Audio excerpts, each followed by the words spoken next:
Hello, everybody. My name is Madeline Upson. And my name is Kelby Busmann, and welcome to our Designing Your Life TED Talk. Did you know that only 27% of people who have graduated college end up in a career field related to their major? In addition to that, 2/3 are unhappy with their jobs. That means 15% of people hate their jobs. Many people think that it's too late in life to make a big change, whether it's career-wise, personal, or just life in general. It's never too late in life, though, to design your life. A designed life is a cool life consisting of a constantly creative, productive, changing, and evolving life. It has a possible element of surprise while being generative. In order to design your life, you have to think like a designer. In order to do this, you must be curious, branch out, and get out of your comfort zone. When you have a bias to action, you are committed to building your way forward. As a designer, you must learn how to reframe your problems.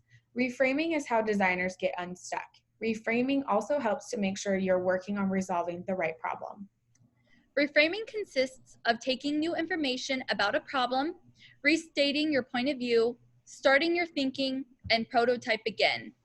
Designer thinking also consists of knowing it's a process. Life design isn't something that's going to happen overnight. It's actually a journey. It's important to let go of the end goal and focus on the process to see what happens next. Lastly, all great designers know that great design takes collaboration with others. In order to design your life, you must know there are different types of problems. I like to think of it in terms of problem solving plus problem finding equals a well-designed life. Gravity problems aren't real problems because you can't change them. If you can't take action on the problem, then it's not a real problem. In fact, the only resolution to a gravity problem is accepting it. There are two types of gravity problems. There are unactionable and functionally unactionable gravity problems. An example of an unactionable gravity problem is gravity biking. You just have to accept it because you can't change gravity. Once you accept that it can't be changed, you are free to work around the situation to find something that you can take action on. An example of functionally unactionable gravity problem is poet income. A poet can't change how much they make, so it's recommended you accept it as an unactionable situation.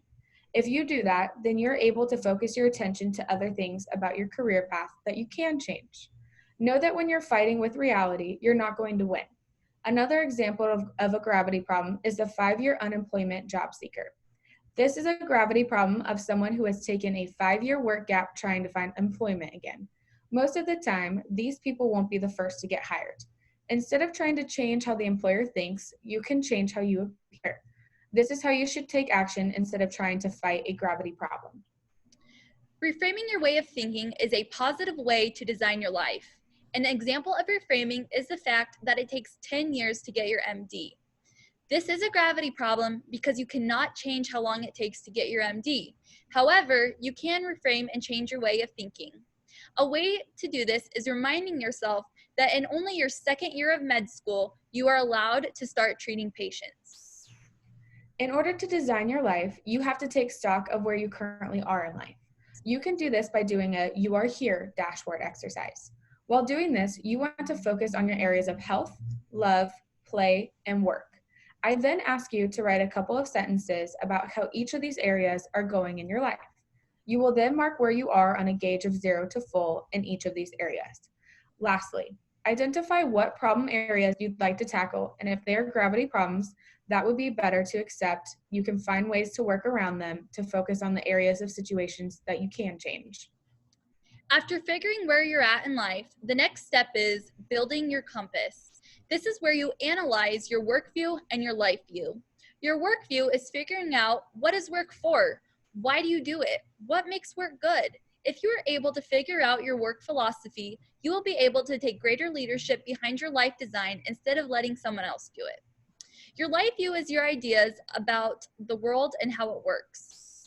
Questions you can ask yourself to figure out your life view includes: what gives life meaning? What makes your life worthwhile or valuable? How does your life relate to others in your family, your community, and the world? It's normal to have your work view and life view change over time, and it's okay if you don't have the answers to all of these questions. Once you create your compass of where you are where you are at in life now, you're on your way to designing your life. Coherence is another important factor in life design. Living a coherent life means you are able to connect the dots between three important aspects to life design: who you are, what you believe, and what you are doing. Now that you have an idea of what coherence means in life design and you've built your compass, it's important to evaluate the coherence between your life view and work views.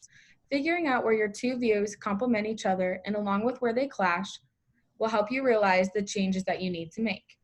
It is also valuable to analyze if your life view and work view drive one another and how it does or doesn't.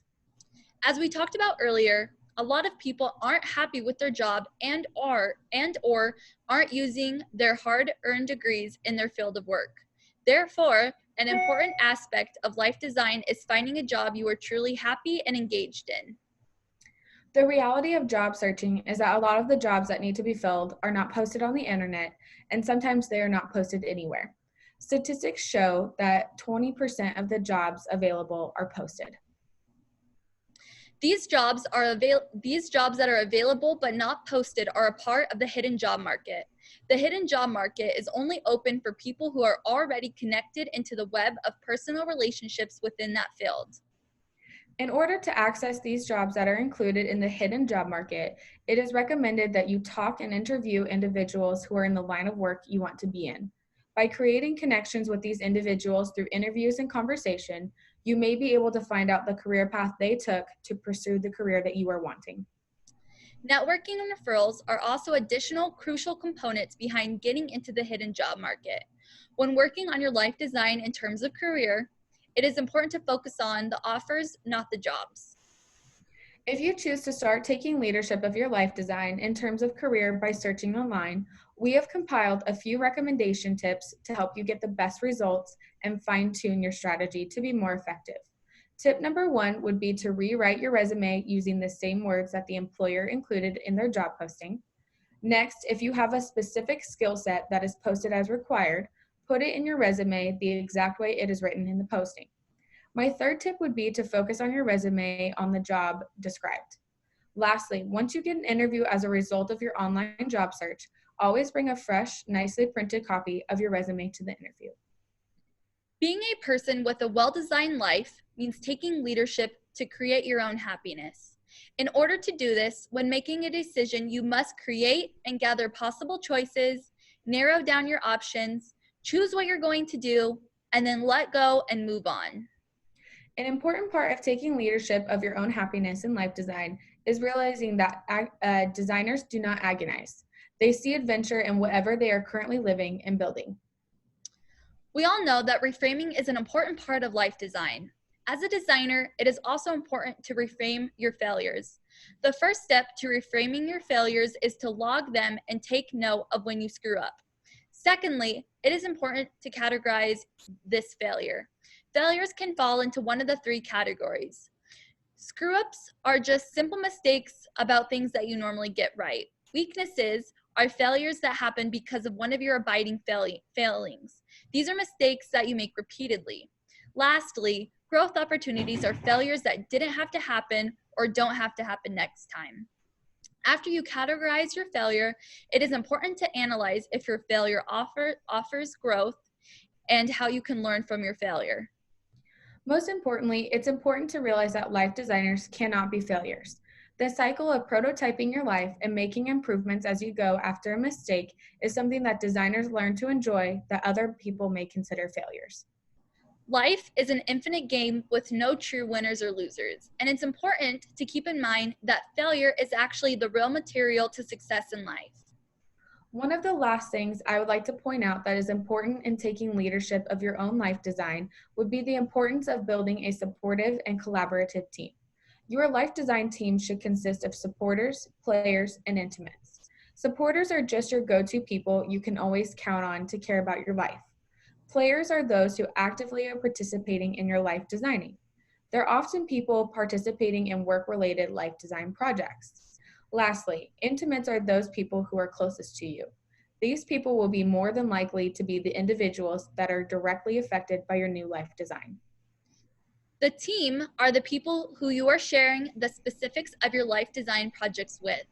To make sure this time used is as effective and as helpful as possible, there are a few rules your life design team should follow. The rules of your life design team should be: you must be respectful, confidential, participative, and generative. It is important that everyone in your life design community has a kindred purpose, meets regularly, and shares common ground. Mentors are another member of your team that can be very beneficial, because these are the individuals who you can look up to and reach out to for advice in your life design project.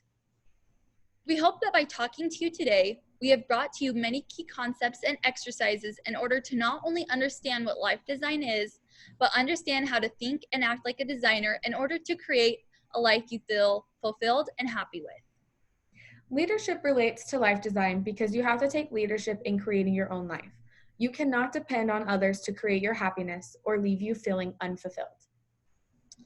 In conclusion, we leave you with this. Life design is composed of 5 things: curiosity, bias to action, reframing, understanding it is a process, and collaboration. Thank you. Thank you.